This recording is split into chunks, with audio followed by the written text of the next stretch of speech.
Kita simak ini di Jawa Barat. Jadi selain menyebabkan banjir, tingginya curah hujan yang mengguyur beberapa wilayah mengakibatkan pergerakan tanah seperti yang terjadi di wilayah Cilacap dan juga di Kabupaten Garut.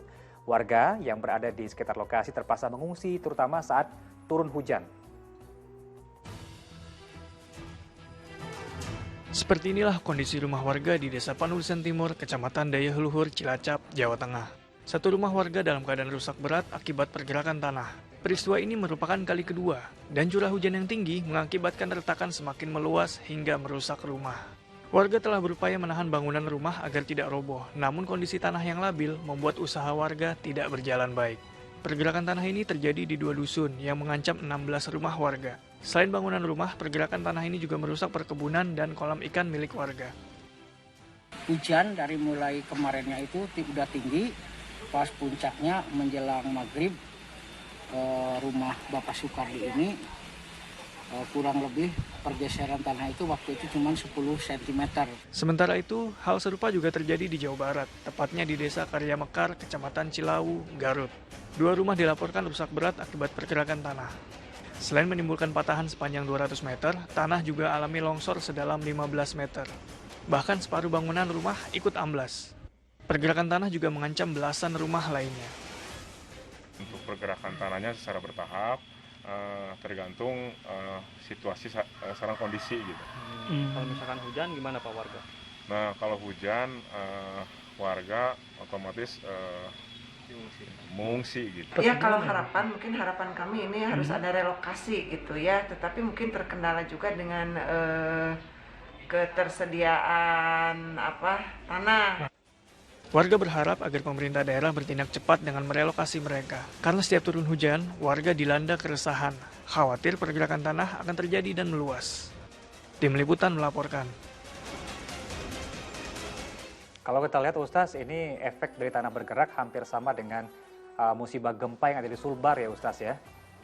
Mungkin ini bisa sedikit menenangkan hati saudara kita yang terdampak bencana Ustaz. Memang dijanjikan dalam Islam begitu bagi orang-orang yang meninggal dalam keadaan musibah, dalam tertimpa reruntuhan begitu Ustaz. Dianggap dengan sama dengan ibadah syahid begitu. Ya.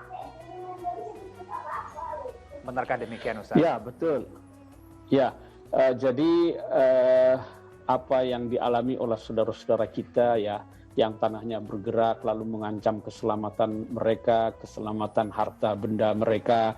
Memang ada banyak hal yang perlu diambil ya, langkah yang diambil. Yang pertama adalah tentu harus menghindari potensi bahaya sekecil apapun ya. Jadi sudah benar itu, saya kira mereka mengungsi, lalu karena harta benda mereka ada di situ, mereka ingin coba bertahan. Pemerintah pun saya kira perlu mencarikan alternatif ya.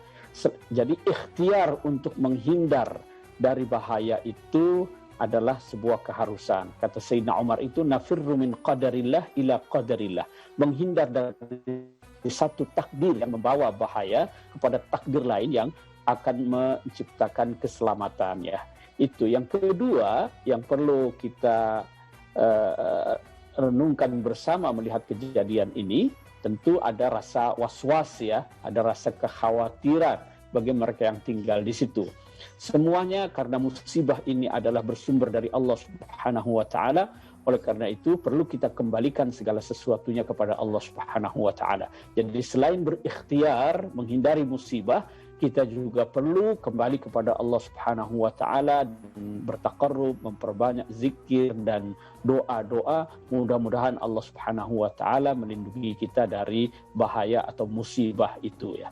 Amin ya rabbal alamin. Ini berlaku buat semua daerah begitu Ustaz ya. Jadi kuncinya dua, kita harus berikhtiar dan kemudian setelah ikhtiar kita harus berserah diri, ikhlas terhadap cobaan.